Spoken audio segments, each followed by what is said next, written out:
L'Organisation mondiale des Juifs originaires des pays arabes s'est réunie lundi 22 octobre à Jérusalem. C'était l'occasion pour InfoLive TV de faire le point sur le destin souvent dramatique de ces Juifs qui ont dû quitter leur pays. L'objectif de cette rencontre ambitionne de transmettre l'histoire mal connue de l'expulsion des Juifs originaires des pays arabes et de leur sort de réfugiés. Le but est également de lutter contre un certain révisionnisme arabe et de réhabiliter une vérité historique. Enfin, de demander réparation du drame subi par les communautés juives par des compensations pour les biens privés ou communautaires abandonnés, confisqués, expropriés ou volés. InfoLive TV a demandé à Jean-Pierre Alali, membre du bureau exécutif du CRIF, quelques précisions. Le fait que des centaines de milliers de Juifs ont quitté, il y a déjà un certain temps, les pays arabo-musulmans dans des conditions très souvent dramatiques et qui sont ignorées. Et finalement, on se rend compte que dans le monde, on parle énormément des réfugiés palestiniens. Chaque fois que le mot réfugié aujourd'hui à travers la planète est évoqué, on pense immanquablement au terme de réfugiés palestiniens. Or, il y a eu, d'une façon parallèle, et non concurrentielle, mais c'est l'histoire, il y a eu également des réfugiés juifs originaires des pays arabes. Et la vocation de la GGAC et donc de cette campagne, c'est de rappeler cette histoire douloureuse, de permettre aux générations qui arrivent et qui sont souvent ignorantes du passé de leurs parents ou de leurs grands-parents, de leur raconter qu'il y a eu des Juifs qui, pendant des milliers d'années, ont vécu dans des pays arabo-musulmans, qui ont connu une certaine forme d'histoire et qu'aujourd'hui, ils n'y sont plus et qu'on ne veut pas oublier, qu'ils ne veulent pas oublier leur passé. L'idée que les Juifs doivent eux aussi recevoir des compensations du fait qu'ils furent expulsés des pays arabes, en particulier d'Irak, de Syrie, du Liban, d'Égypte, de Libye, de Tunisie, d'Algérie et du Maroc, fait son chemin. Au milieu du XXe siècle, au Moyen-Orient, le problème des réfugiés n'a pas seulement concerné les Palestiniens, il a avant tout touché les Juifs originaires des pays arabes.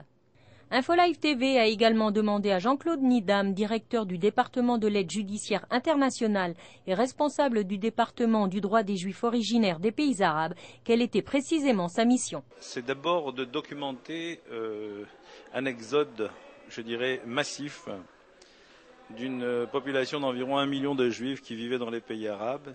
Donc 70% ont dû quitter très précipitamment autour de la création de l'État d'Israël, un peu avant, pendant et après la création de l'État d'Israël. Environ 600 à 700 000 personnes ont fui véritablement les pays arabes pour venir s'établir en Israël et y ont subi bien sûr des discriminations notoires, à la fois de par la loi, les gens ont été privés de leur nationalité, certainement ont été dépossédés complètement de leurs biens, une dépossession massive, et des biens privés et des biens communautaires. Voilà, donc cette histoire-là, le monde ne la connaît pas.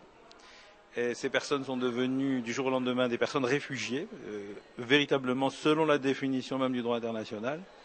Très vite, en 1945, 46, 47, 48, 49, des pogroms sanglants ont éclaté à Aden, à Alep, à Bagdad, au Maroc aussi à Oujda, où des dizaines et des centaines de personnes, de juifs ont été tués, où des quartiers juifs ont été pillés et massacrés, où les juifs ne pouvaient plus rester. Et donc en fait, ils sont devenus de facto des réfugiés, et heureusement que l'État d'Israël a été là pour les recevoir et pour les réhabiliter, et pour en faire des citoyens. Pourquoi avoir attendu 60 ans ? Pourquoi avoir attendu 60 ans? Parce qu'au début, l'État d'Israël était trop préoccupé par le fait de devoir intégrer toutes ces populations immédiatement. Et notre but, ce n'était pas de faire de la politique et de faire de l'histoire, c'était de vivre l'histoire et d'empêcher qu'elle se désagrège pour les Juifs qui étaient en péril et en danger. Aujourd'hui, comme partout d'ailleurs, même pour les Juifs d'Europe, ça a pris un certain temps. Les gens commencent à revoir en arrière un petit peu leur vie, ont besoin de faire le point, la vérité sur leur histoire. Il y a un besoin de mémoire, de mémorisation.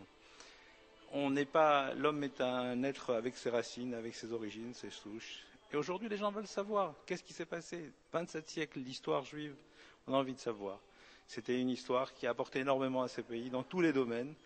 Cette histoire, on ne l'a pas suffisamment racontée. Le but, c'est de la raconter.